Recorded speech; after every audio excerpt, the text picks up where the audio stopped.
এই মুহূর্তে আমি মনে করি যে রাজনৈতিক মাঠে যে উত্তপ্ত বাক্য বিনিময় হচ্ছে বা ব্যক্তি আক্রমণ হচ্ছে বা কাউকে ছোট করে কথা বলা হচ্ছে, তো এটা আসলে প্রত্যেকটা এটা কোনো রাজনৈতিক দলের বিষয় না। এখন ধরেন আমার দলের একটা কর্মী যদি পার্সোনাল কাউকে অ্যাটাক করে, পার্সোনালি সে কি বলবে না বলবে আমি তো তাকে ধরে ধরে শিখিয়ে দিতে পারবো না। এটা হচ্ছে পলিটিক্যাল ম্যানারটা নিজেকে শিখতে হবে, রাজনৈতিক দল এটা শিখায় না। এখন আমি যদি একটা আইন করে দিই নির্বাচন কমিশনে যে এটা আমার দলের প্রার্থীরা যারা আছে আমার এটা এই কথা বলতে পারবে এই কথা পারবে না, আমি তো ভাই মেপে মেপে কাউকে কথা শিখিয়ে দিতে পারবো না, এটা কোনো দলের জন্য হয় না। সুতরাং আমি মনে করি এটা পারিবারিক শিক্ষা, এটা একটা সামাজিক শিক্ষা, এটা ব্যক্তিগত শিক্ষা, এটা এই শিক্ষাটা যার আছে আমরা তো দেখি যে সে সবসময় সম্মানের মধ্য দিয়ে থাকে। আর যার নেই তারা কিছু সময়ের জন্য আসে রাজনীতিতে, কিছু বিনোদন বা কিছু ধরেন মানুষের হাসাহাসির পাত্র হয়ে একটা নির্দিষ্ট সময় পরে তারা আবার কিন্তু চলে যায়, ওই জায়গাটা শূন্য হয়ে যায়। তো আপনি যদি তর্কের খাতিলে আসেন যে আওয়ামী লীগের সময়, অর্থাৎ এই প্যাসিবাদী সময়ে যারা ধরেন টিভি টক শোতে এই ধরনের এই স্ল্যাং ল্যাঙ্গুয়েজ ব্যবহার করতো বা ধরেন যারা মানুষকে ব্যক্তি আক্রমণ করতো, যারা হাসির খোরাক ছিল, অনেকাংশে বিনোদন দিত, তারা এখন কোথায়? তো সুতরাং তাদের জায়গাটা কিন্তু খালি নেই। এই তরুণ প্রজন্মেরই আমাদের মধ্যেরই একটা অংশ কিন্তু সেই জায়গাটা দখল করে নিয়েছে। তা আবার এই সরকার যাওয়ার সাথে সাথে কিন্তু তারাও চলে যাবে। তা আমরা চাচ্ছি যে এই সরকার যাওয়ার সাথে সাথে তারা চলে যাওয়ার পরে এই জায়গাতে যেন 12 তারিখের পরে নতুন কোন রাজনৈতিক দলের প্রতিনিধি যেন আর এই শূন্যস্থানগুলোতে না আসে। এটা যেন সত্যিকার অর্থে ভালো প্রতিযোগিতামূলক রাজনীতির মধ্য দিয়ে আসে। আমি আপনাকে এই টক শোতে চ্যালেঞ্জ করে বললাম, আপনার এই শোতে, যে যারা এখন টক শো মিডিয়া গরম করছে, অনেক ল্যাঙ্গুয়েজ ব্যবহার করছে, ব্যক্তি আক্রমণ করছে, বিনোদন দিচ্ছে রাজনীতিতে, ভোট চাওয়ার জন্য যা খুশি তা বলছে, যা খুশি তা করছে, এরা কিন্তু 12 তারিখের পরে হারিয়ে যাবে। সুতরাং নতুন করে যারা আসবে আমি মনে করি যে তারা তাদের দলকে নিয়ন্ত্রণ করতে পারবে। এবং আমাদের ইলেকশনের পরে সব দল মিলে যে জাতীয় সরকার করার কথা ছিল, আমি মনে করি দেশের জন্য হলেও আমরা সবাই একসাথে অন্তত দায়িত্বটুকুকে ছোট ছোট করে ভাগ ভাগ করে নিয়ে আমরা রাষ্ট্রের জন্য কাজ করতে পারবো।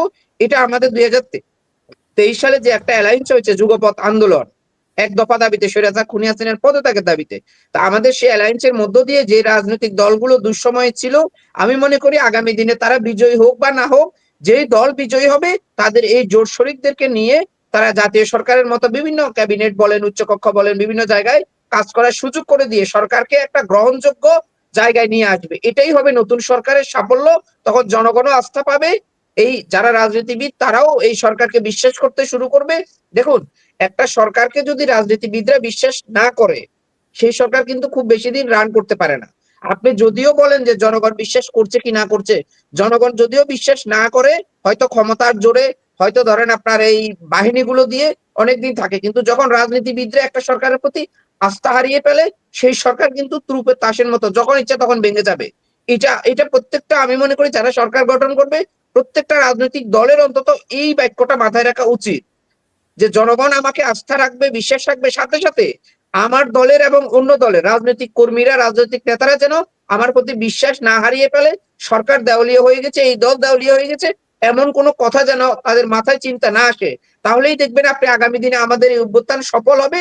আমি এখনো পর্যন্ত বিশ্বাস রাখতে চাই যে এই 12 তারিখের নির্বাচনটা সত্যিকার অর্থে বাংলাদেশের স্বাধীনতার পরে যতগুলো নির্বাচন হয়েছে, প্রফেসর মোহাম্মদ ইউনূস যদি হস্তক্ষেপ করে, তাহলে আমি মনে করি উনি যদি চায় যে বাংলাদেশে একটা নির্বাচন হবে, উনি একজন বাংলাদেশে এমন একজন ব্যক্তি নির্বাচন করেছেন যিনি আন্তর্জাতিক নোবেল পুরস্কার প্রাপ্ত ব্যক্তি। তো তিনি নোবেল পুরস্কার পেয়ে বাংলাদেশে যদি একটা নোবেল পুরস্কারের মতো নির্বাচন যদি না দেয়, তাহলে তো উনাকে মানুষ মনে রাখবে না। তা আমি বিশ্বাস করি উনি শেষ সময় এই কলঙ্ক লেপনটা উনার মাথায় নেবেন না। উনি সত্যিকার অর্থে যে যাই বলুক, ডান বামে না তাকিয়ে উনি জনগণের দিকে তাকিয়ে যে কথা বলেছেন সেই নির্বাচন দিবে। আরেকটা আমাদের আশার বাণী আমি আপনাকে বলি, আলোচনা সমালোচনা অনেক কিছু হয়েছে, কিন্তু আমাদের বর্তমান সেনাপ্রধান কিন্তু 5ই আগস্টের পর থেকে বারবার বলে আসছেন নির্বাচন 26শে ফেব্রুয়ারির মধ্যে হবে। সুতরাং এটাতে আমি মনে করি যে আমরা আস্থাশীল।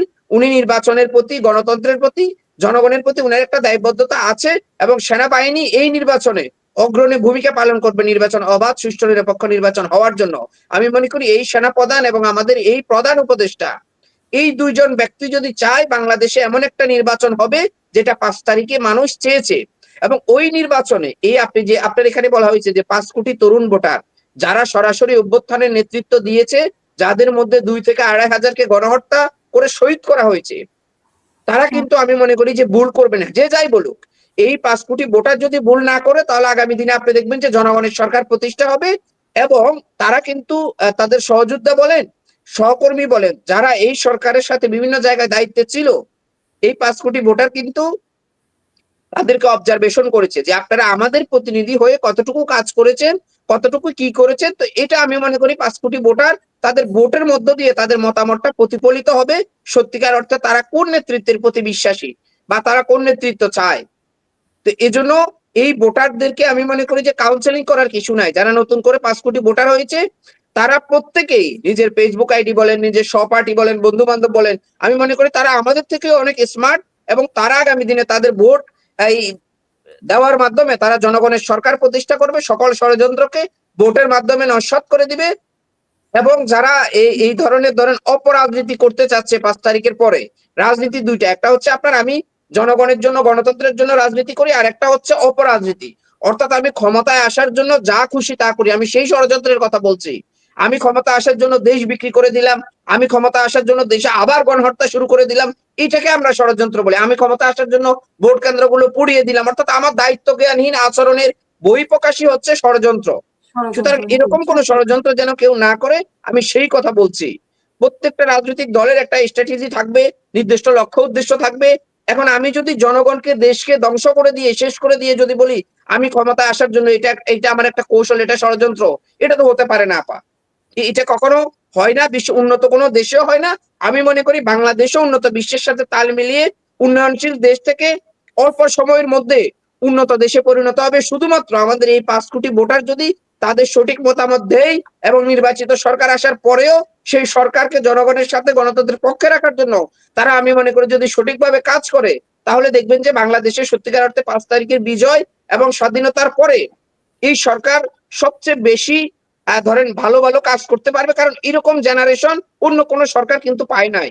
এটা কিন্তু অনেক বড় দক্ষ একটা জনশক্তি। এই সামনের সরকারের জন্য আমি মনে করি যদি সরকার সঠিকভাবে পরিচালিত করতে পারে, অল্প দিনের মধ্যে সরকার নিজেও জনপ্রিয় হবে, তার দল জনপ্রিয় হবে, রাষ্ট্রের উন্নয়ন তড়িৎ গতিতে আমি মনে করি সামনের দিকে এগিয়ে যাবে।